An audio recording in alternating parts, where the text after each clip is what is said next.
Welcome friends. For today's video, I wanted to run numbers on a more affordable vehicle. Actually, one of the most affordable cars that you can get in today's market, and that is going to be the 2025 Kia Niro plug-in hybrid EX trim level. With this particular SUV, you can get about 12% off the MSRP. How can you do that? Well, I'm personally partnered with one of the largest car brokers in the United States, AutoCompanion, and he has partner dealerships in the Washington, D.C. area, and they are offering about 12% off the MSRP. So for this example, the car that we're looking at, it's got an MSRP of a little over 37 grand. So with 12% off, you're at about $32,709. We're running two different simulations here, a lease calc and the finance calc. The lease on this is going to be incredibly obtainable because we do have some additional lease cash available to us. For a 3-year lease with 10,000 miles, as of right now, July of 2025, Kia is offering $5,830 in lease incentives, and that stacks on top of AutoCompanion's 12% off. So you're getting about 10 G's off the MSRP, and if you finance this or if you paid cash for this vehicle, you would not be getting that incentive. And AutoCompanion has a free leasing calculator built into his website, and he also has a separate calculator that you can use on your own to see more details like the interest rate of a lease, the residual values, and the incentives, of course, that you can get in your local zip code. This is a very powerful tool and it's free to use. We're using Pennsylvania as the example state. We're putting no money down other than the first month's payment. And with all of the taxes and fees included, we're at $345.58 per month to lease this brand new plug-in hybrid Niro. Something else to note, AutoCompanion does charge a broker fee to access his deals. As of right now, he's got a promotion going on where his broker fee is reduced to $6.99 for Hyundai and Kia vehicles.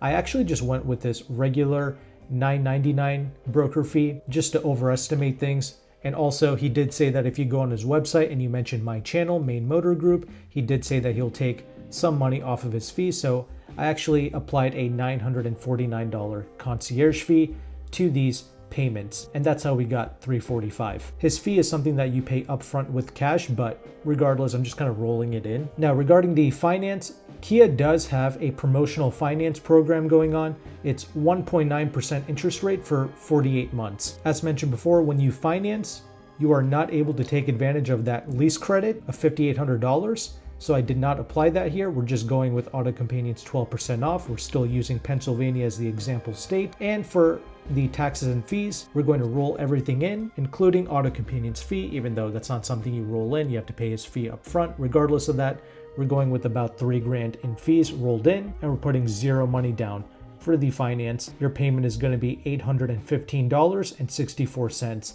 That is definitely on the high side, but then again, what do you expect? You're having the vehicle paid off in 4 years, and you're paying very little in interest. Now, interest rates, lease programs, incentives, all of these things, they can change every month, but of course, the manufacturer's website will also update every month, and AutoCompanion's calculator that will also update every month. So you should certainly stay on top of these resources, and this video should serve as a good guide moving forward. Now, in order to determine how much income you need to comfortably afford these payments, there is a Kelley Blue Book article that states that your total car payment plus your insurance and your fuel costs, it should not exceed more than 10 to 20% of your net monthly income. So in order to figure out the insurance and the fuel costs, I just did a quick Google search, and the Google AI, it spat out about $147 per month for the insurance, and that's on the higher side, but I'm just gonna roll with it anyway because some people might be living in California, Florida,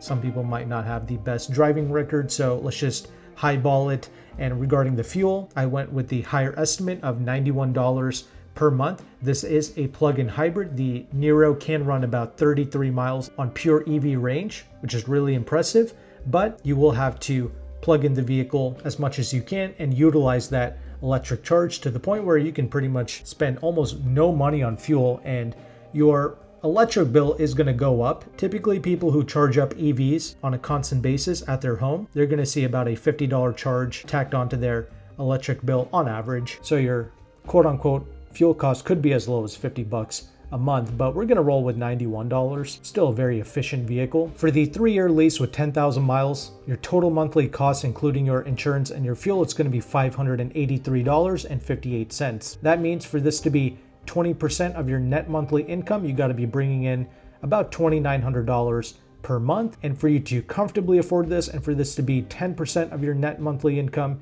you got to be bringing in about $5,800 in net monthly income. For the finance, your total monthly cost is going to be $1,053 per month.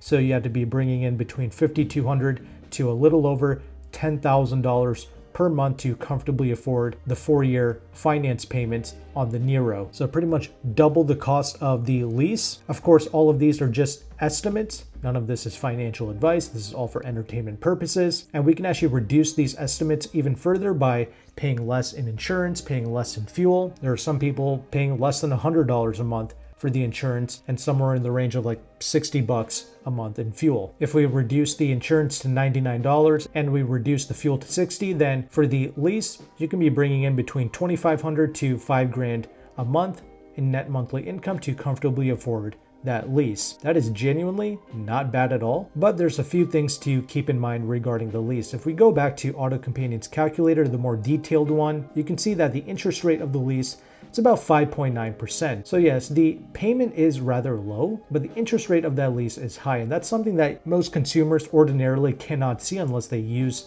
this tool. In the automotive financial space, there's a lot of just generic terms being thrown around like leasing is fleecing, and nobody really dwells into the details because I'm guessing some of these individuals think that the average consumer won't be able to understand these nuanced numbers. Maybe that's the case, but regardless, I'm going to show you and run through these numbers regardless so you know exactly what you're getting yourselves into. So I don't believe every lease is worth it. This one I'm a bit mixed on because it's when you lease this product when you get that substantial incentive of $5,800. But when you have a higher interest rate lease, you're not producing that much equity. So that's where like leasing is fleecing kind of comes from. But there are some manufacturers that offer like 1 or 2% interest rate leases. Sometimes Mazda does this. And when that's the case, that's when leasing becomes really flexible and really powerful for the consumer because you can take advantage of the low monthly lease payments. And then if you want, you can buy out the vehicle at the end of the lease because you've actually produced a lot of equity. When you have the higher interest rate leases, producing equity is much more difficult. Like that substantial lease credit that you got, it pretty much evaporates over time due to the high interest that you are paying. Some people don't care. They just want to get the low payment and they know themselves. They know that they're just going to trade in the vehicle anyway after a while. So they will just find the next cheap vehicle in 3 years. That's cool. That's how I personally play the game. But for the average consumer, I would like it if you are able to buy out the vehicle comfortably at the end. But for a cash buyer, these leases can be really powerful. In fact, wealthier cash buyers, they have so many things that they can take advantage of. Like for instance, they can lease this car, right? And then they can just buy out the vehicle after 30 days. And effectively, they paid cash for the vehicle and they got all of the discounts, like AutoCompanion's 12% off. They got the lease cash. Many wealthier cash buyers have done this with the Toyota RAV4 plug-in hybrid as well. Those vehicles came with like a $6,500 lease cash. So they would just lease the vehicle first in order to get that lease cash, and then they would just buy it out after like 30 days. Now, it's always imperative that you call and you confirm with Kia Financial, Toyota Financial, whoever you're dealing with beforehand, and also with the dealership to see if you can properly do that and if you can properly take advantage of those incentives and discounts without any prepayment penalties. So always double check these things, but hopefully that made sense. Now, a few things to keep in mind. So the reason why I chose to put zero money down for both the leasing and the financing simulations is because it's really just my opinion, but I feel like if you're going to be leasing or financing, the whole point of that is to preserve your capital, not to blow it all on a rotting, depreciating liability. Not to mention, people who like to put money down, I feel like they never considered the fact that you can also just pay off the loan once you get to, a much lower loan amount after you paid it off for a few years, if that makes sense. You don't have to necessarily put money down up front. You can just get the gap insurance and have that money sitting in a savings account or whatever. The other thing, many people just like to say, oh, pay cash for everything, as if it's just some casual thing to do, as if the cash just falls effortlessly out of the sky, right? Well, for those individuals, there are some resources that state that a vehicle should not be more than 5 to 10% of your net worth. So for a vehicle that's approximately $30,000, you need to have a net worth between $300,000 to $600,000 to comfortably pay cash for this vehicle. So hopefully that satisfies the pay cash individuals as well. But these are your numbers. All of this is mainly just to show that affordable vehicles are out here. You just have to go about it in a different way. You just have to kind of change your perspective on things and maybe try to learn new concepts. Of course, you can do as you wish. I just want to show you a few examples here. And keep in mind, all the numbers I shared with you, all those payments, they include like all the fees, the taxes, and I even rolled in AutoCompanion's broker fee in there as well, even though that's something that you pay up front. And when you check out the out-the-door prices, once again, these are just estimates. Let's say you are someone who was a cash buyer and you did what I said regarding, leasing it first, getting the incentives, and then buying it out. You can get this Niro plug-in hybrid for around $29,879.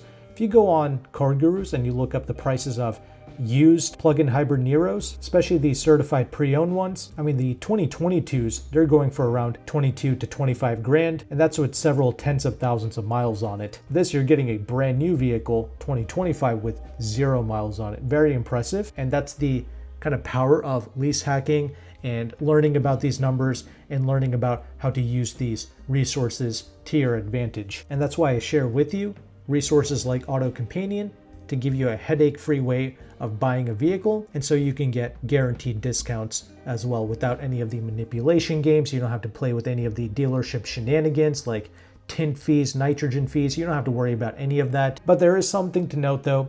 If you're not local to Washington, D.C., you would have to ship the vehicle, which AutoCompanion does offer nationwide shipping, but obviously that shipping is something that you have to pay extra for. Even still, you're getting some of the best prices in the country, but I did not include any shipping in this example. I just assumed that you're going to be picking up locally at DC. Regardless though, I just want to share with you all of these resources so you can see kind of how to dissect these numbers and how to determine how to afford these vehicles and how to estimate these numbers. If you found value with this content, make sure to like and subscribe. Thank you again for watching. Take care and goodbye.